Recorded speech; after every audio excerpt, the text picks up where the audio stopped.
يا نفس إن لم تظفري لا تجزعي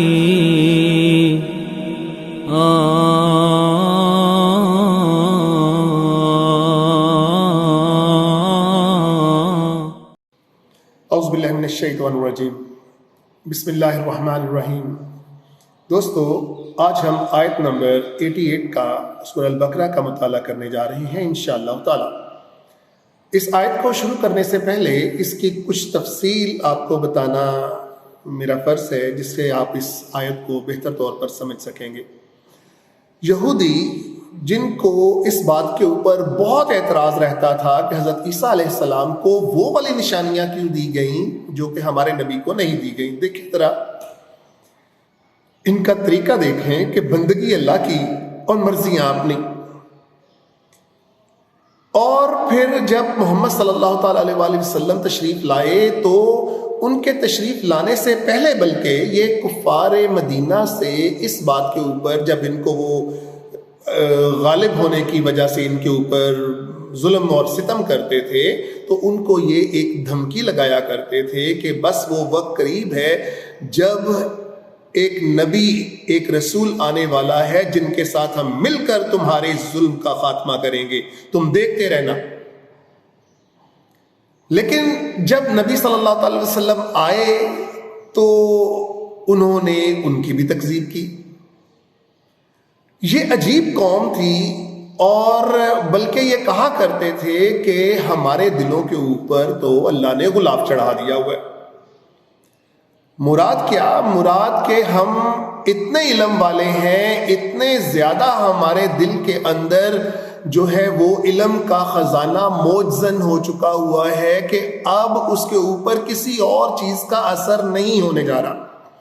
تم چاہے جو مرضی کرتے رہو، تم چاہے جو مرضی تبلیغیں کرتے رہو، مراد بعد والے انبیاء کے بارے میں یہ لوگ کہہ رہے ہیں، ہمارے اوپر اس کا کوئی اثر نہیں ہونے جا رہا۔ ذرا آپ تصور کیجئے گا اس قوم کی حالت، اور اللہ تعالیٰ ان کے بارے میں کیا فرما رہے ہیں۔ بلکہ اللہ تعالیٰ کہہ رہے ہیں نہیں، تمہارے اوپر غلاف نہیں چڑھا ہوا۔ یہ غلاف کو اس معنوں میں جیسے کہ آپ سمجھ لیں کہ ہم قرآن کو حفاظت کرنے کے لیے اس کے اوپر غلاف چڑھاتے ہیں کہ اس کی حفاظت، تو یہ کہتے تھے اس سینس کے اندر، لیکن اللہ تعالیٰ کہتے ہیں نہیں، تمہارے اوپر وہ غلاف اس لیے نہیں کہ وہ تمہارے علم کی حفاظت کر رہا ہے، بلکہ وہ تمہارے اوپر، دلوں کے اوپر ایک مہر ثبت ہو چکی ہوئی ہے، اور وہ مہر ہے لعنت کی، کہ اب تمہارے دلوں کے اوپر حق اور نیکی کی کوئی بات اثر ہی نہیں کرتی۔ تو دوستو، اس آیت کو ہم لفظی ترجمے کے ساتھ پہلے پڑھتے ہیں اور پھر اس کی مزید تشریح کریں گے۔ تو آئیں شروع کرتے ہیں۔ وقالو، وہ بولے، قلوبنا، ہمارے دل، قلب دل، قلوب جمع، نہ ہمارے دل، غلف ان کے اوپر غلاف چڑھا ہوا ہے، ان کے اوپر پردہ پڑا ہوا ہے۔ لیکن اللہ تعالیٰ فرما رہے ہیں بل، نہیں، ہرگز نہیں، بل لعنہم اللہ، نہیں، ان کے اوپر لعنت ہے اللہ کی، بکفرہم، کس کی وجہ سے؟ ان کے کفر کی وجہ سے، ہم کا مطلب ان کے کفر کی وجہ سے، فقلیلا ما یؤمنون، اور ان کے اندر سے بہت کم لوگ ہیں جو ایمان لانے والے ہیں، جو بات ماننے والے ہیں۔ تو دوستو، اللہ تعالیٰ نے بہت واضح انداز میں اس آیت کے اندر کہہ دیا کہ یہ چاہے جو مرضی اپنی توجیہ پیش کرتے رہیں، مگر حقیقت یہ ہے کہ ان کے دلوں کے اوپر اللہ کی مہر ایک لعنت کی صورت کے اندر ثبت ہو چکی ہے۔ یہ عجیب قوم ہے اللہ تعالیٰ نے، لیکن یہ بات ضرور کی کہ ان میں سے ہی کچھ لوگ، چاہے وہ بہت قلیل مقدار کے اندر ہوں گے، ایمان لائیں گے۔ اس لیے اللہ تعالیٰ نے بحثیت مجموعی طور پر ان کے اوپر لعنت نہیں فرمائی، ان کو، ان لوگوں کو ان میں سے نکال دیا جو ہدایت کے متلاشی تھے۔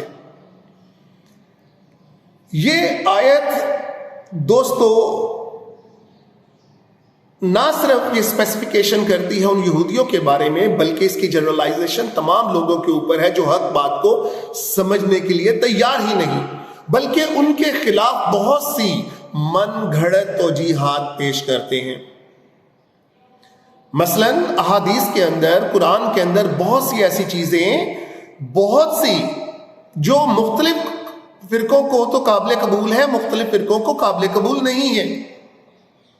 ہم ان کی کسی نہ کسی طرح سے تکذیب کرتے ہیں. ہم یہ نہیں کرتے کہ ہم اس میں سے بہتری اور مفاہمت کا رستہ تلاش کر کے ہم آگے بڑھیں، اسلام کو منوان قبول کریں. نہیں، ہم نے اس کی تکذیب کرنی ہے. تو پھر آپ سوچ لیں کہ اس کی تکذیب کس کی تکذیب ہے؟ کیا اللہ کے احکامات اور اس کے نبی کی تکذیب نہیں ہے یہ؟ تو پھر ایمان کس بات کا؟ یہ تو تکبر ہے، سیدھا سیدھا پرائڈ ہے، غرور ہے اس فرقے کی ترویج کے لیے جس کے پیچھے یہ بھاگے پھر رہے ہیں. تو پھر ٹھیک ہے، اس کی ترویج مل جائے گی. پھر آخرت میں ان کا کیا مقام رہ جائے گا؟ آخرت میں ان کا کیا بدلہ رہ جائے گا؟ کیونکہ انہوں نے تو ساری زندگی اس فرقے کی ترویج کے لیے وقف کر دی، نہ کہ اللہ اور اس کے رسول کے احکامات کے لیے. اللہ اور اس کے رسول کے احکامات کی ترویج کرتے تو کیا ہوتا؟ ان کے فرقے کی ترویج نہ ہوتی. لیکن مقدم ان کا فرقہ، بعد میں اللہ کے احکامات. حالانکہ اللہ اور اس کے رسول کے احکامات اول اور ہر چیز بعد میں ہونی چاہیے تھی. نہیں دوستو، یہ غلط ہے. اس کو ہم کبھی بھی ایکسیپٹیبل نہیں کہہ سکتے. اس کی جنرلائزیشن، قرآن کی جنرلائزیشن صرف کسی دور کے لیے نہیں بلکہ پوری بنی نوع انسان کے لیے. ہمارا ہر عمل اللہ کی رضا کے لیے پہلے، پھر کوئی اور چیز. منہ سے ہی کہنا نہیں ہے اس کو کر کے بھی دکھانا ہے انشاءاللہ تعالی. وآخر الدعوانا الحمدللہ رب العالمین. يا نفس إن لم تظفري لا تجزعي